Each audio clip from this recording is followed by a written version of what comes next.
అందరికీ నమస్కారం. ఆంధ్ర రాజధాని ప్రాపర్టీస్కి స్వాగతం. ఎవరైతే తక్కువ బడ్జెట్లో ఇన్వెస్ట్మెంట్ ల్యాండ్ కోసం చూస్తున్నారో, లేదు పెద్ద ల్యాండ్ చూసి దాంట్లో ఇండస్ట్రీ పెట్టుకోవడానికి ల్యాండ్ కోసం చూస్తున్నాం అనుకుంటే ఈ ప్రాపర్టీ వాళ్ళకి బాగా యూజ్ అవుతుంది. అది కాకుండా రెంట్స్ ఇవ్వడానికి కూడా బాగుంటుందన్నమాట. సో ఇది మొత్తంగా 798 గజాల ల్యాండ్ ప్లస్ షెడ్స్ తోటి 43,20,000 బేసిక్ రిజర్వ్ ప్రైస్కి లో కాస్ట్కి ల్యాండ్ అనేది సేల్కి వచ్చిందండి. బ్యాంక్ ఆప్షన్ కాబట్టి రీజనబుల్ ప్రైస్కి సేల్కి వచ్చింది కాబట్టి ఎవరు మిస్ చేసుకోమాకండి. సో ఇక్కడ చూసుకుంటే ఈ ప్రాపర్టీనే సేల్కి వచ్చింది.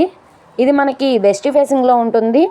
ఇక్కడ మనకి మొత్తంగా 798 గజాల ల్యాండ్ ప్లస్ షెడ్స్ కూడా ఉన్నాయన్నమాట. సో ఇది మనకి తెనాలి మెయిన్ బస్ స్టాండ్ నుండి 8 కిలోమీటర్ల దూరంలో కొలకలూరు విలేజ్లో అయితే సేల్కి వచ్చిన ల్యాండ్ అనమాట అండి.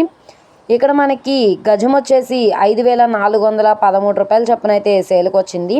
మార్కెట్ వాల్యూ చూసుకుంటే సుమారుగా 70 లక్షల పైనే ఈ ప్రాపర్టీ అనేది వాల్యూ చేస్తుంది. కానీ ఇప్పుడు మనకి బ్యాంక్ ఆప్షన్లో 43 లక్షల బేసిక్ రిజర్వ్ ప్రైస్కి సేల్కి వచ్చింది. ఇది 44 లక్షలు కావచ్చు, 45 లక్షలైనా కావచ్చు. ఇక్కడ ఉన్న మార్కెట్ వాల్యూ మీద డిపెండ్ అయ్యి బ్యాంక్ ఆప్షన్లో రేట్ అనేది ఇంక్రీజ్ అయ్యే అవకాశం అయితే ఉంటుంది.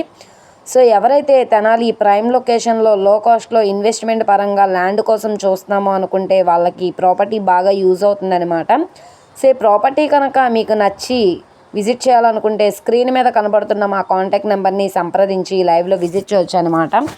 ఈ వీడియో నచ్చితే ఛానల్ని సబ్స్క్రైబ్ చేసుకోండి. మీరు మా ఫేస్బుక్, ఇన్స్టాగ్రామ్ను కూడా ఫాలో అవుతూ ఉండండి. వాటిల్లో కూడా ప్రాపర్టీస్ అనేవి అప్లోడ్ చేస్తున్నాం. వాటి లింక్స్ కింద డిస్క్రిప్షన్లో ఇస్తాము. అలాగే ఈ వీడియో నచ్చితే తప్పకుండా లైక్ చేయండి, సబ్స్క్రైబ్ చేయండి, మీ ఫ్రెండ్స్ అండ్ ఫ్యామిలీ మెంబర్స్కి షేర్ చేయండి. ఇలాంటి మంచి మంచి ప్రాపర్టీస్ని, లేటెస్ట్ అప్డేట్స్ని మా వీడియోస్ మీ వరకు రావాలి అనుకుంటే ఛానల్ని సబ్స్క్రైబ్ చేసుకున్న ప్రతి ఒక్కళ్ళు కూడా బెల్ సింబల్ని యాక్టివ్ చేసుకోండి. ఓకే అండి, థ్యాంక్ యూ.